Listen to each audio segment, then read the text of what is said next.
you plan to attend, and which of those options will you take? My current plan is to attend. We're not going to Donald Trump's house. He's coming to our house. It's my view that you don't let anyone ever run you off of your block.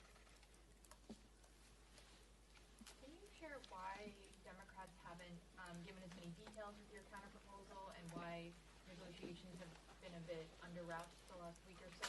Well, listen, I think that I just articulated 5, 6, or 7 items that are part of what Democrats believe are necessary in order to dramatically reform ICE and get this rogue agency under control.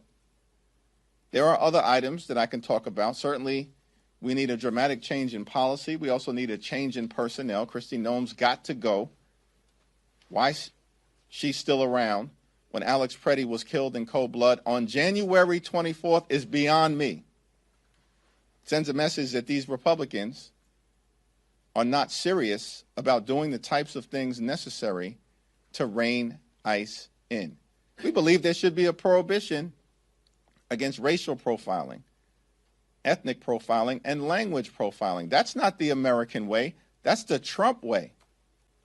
And we don't think that should be allowed in the United States of America. So we're going to continue to forcefully make our case to the public, as well as to our colleagues on the other side of the aisle, in terms of what is necessary to end the violence, end the brutality, end the assault funded by taxpayer dollars on American citizens and law-abiding immigrant families.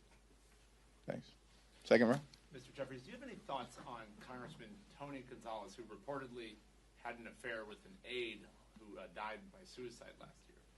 I'm unfamiliar with the details of that situation, so I have no further comment. Quickly on affordability, there's a deadline tomorrow for the Treasury Department to define what institutional investors are in the order banning them from buying up single-family homes. Do you have any thoughts on what you think that should look like, or any other ideas how to make housing more affordable, more available in America? Yeah, housing costs in the United States of America are completely and totally out of control, and Republicans have made this situation worse, in part by their inaction. These extremists spent all of 2024 promising to lower the high cost of living. In fact, Donald Trump said it would happen on day one. And the real state of the economy right now is that housing costs haven't gone down, they've gone up. And Donald Trump has done nothing about it. We have to legislate in this space.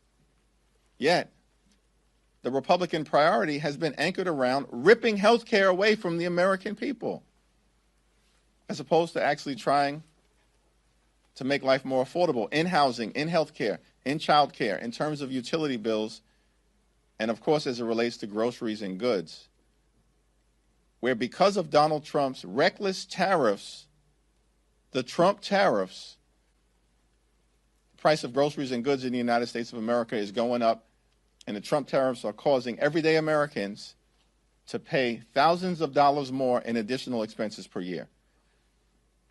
We all understand that in order to get housing costs under control here in this country, we need to build more housing that is affordable to working class Americans, middle class Americans, and everyday Americans. Because right now, the demand for housing that is affordable to everyday Americans is here, and it greatly exceeds the supply. And so we have to bring that into balance. And we said from day one of this presidency that we will work with any one of our colleagues on the other side of the aisle if they're actually committed to driving down housing costs or costs for everyday Americans. But they decided to take a my way or the highway approach to jam this one big ugly bill down the throats of the American people. And that's why the American people now, across the board, understand Republican policies have failed. They failed on the economy. They failed on lowering costs. They failed on housing costs. They failed on health care.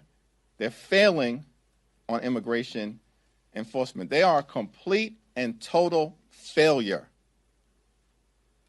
one of the reasons why they're losing elections all across the United States of America and why they're trying to gerrymander the national congressional map, which we have forcefully pushed back against and will not allow to happen. Congresswoman Valerie Foushee is facing a primary challenge from Nita Alam. She's backed by Bernie Sanders. Can you comment on that primary, which is coming up just a couple weeks in North Carolina?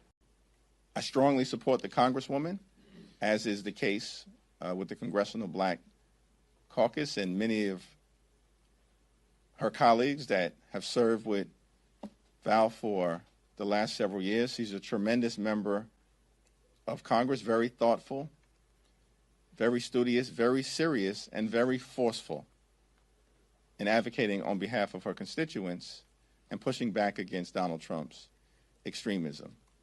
For us in the House, primaries are a way of life. That's just the reality. You know, the framers decided that the House would be the institution that is closest to the American people, to reflect the hopes, the dreams, the aspirations, the fears, the concerns, the anxieties, the life experiences, and in the words of the framers, the passions of the people. And one of the ways in which they effectuated that dynamic is to give the House a 2-year term. And so every 2 years, we have to go back to the people to make an argument to persuade them to renew our 2-year employment contract. That's just a way of life. It must be nice to have a 6-year term. But we don't have that luxury. And so that's going to mean, in many districts across the country, that there will be active primaries. And we embrace that as a reality of what the House is supposed to represent. But at the same period of time, I stand behind every single one of my Democratic colleagues, from the most progressive, Representative Ocasio-Cortez, to the more centrist ones like Tom Suozzi, and everybody in between. I stand behind all of them. And I'm going to do everything I can to make sure that they're all reelected. Leader Jeffries, in regards to the State of the Union, do you have any concerns about having such a high-profile major security event that has a lot of Secret Service responsibilities during a DHS shutdown? You know, the administration is ultimately going to have to make the decision as to whether it's appropriate optically to come up to Capitol Hill in the middle of Republicans deciding to shut down the Department of Homeland Security. At this particular point in time, with House Republicans barely in the majority and narrowly holding on with great desperation, the invitation to a State of the Union address, of course, is extended by Speaker Mike Johnson. And so we'll see what happens over the next couple of days. But it is somewhat challenging beyond the security situation that Donald Trump is going to come up to Capitol Hill when we know the real state of the economy is failing, the real state of health care failing, the real state of immigration enforcement failing. The State of the Union is falling apart, and the American people know it. That, to me, is the significant challenge that Donald Trump will confront in coming up to Capitol Hill to try to lie, spin, and misdirect the American people, and it's not going to work. Have you spoken to Speaker Johnson about Randy Fine's comments that you posted about on X? I have not had a conversation with Speaker Johnson yet about the so-called congressman's comments that were disgusting and part of a long track record of disgusting comments, Islamophobic comments, and xenophobic comments that he's made. Now, Mike Johnson has spent a lot of time talking about decorum. Get your members under control, because if you don't, we will. Thank you, everyone.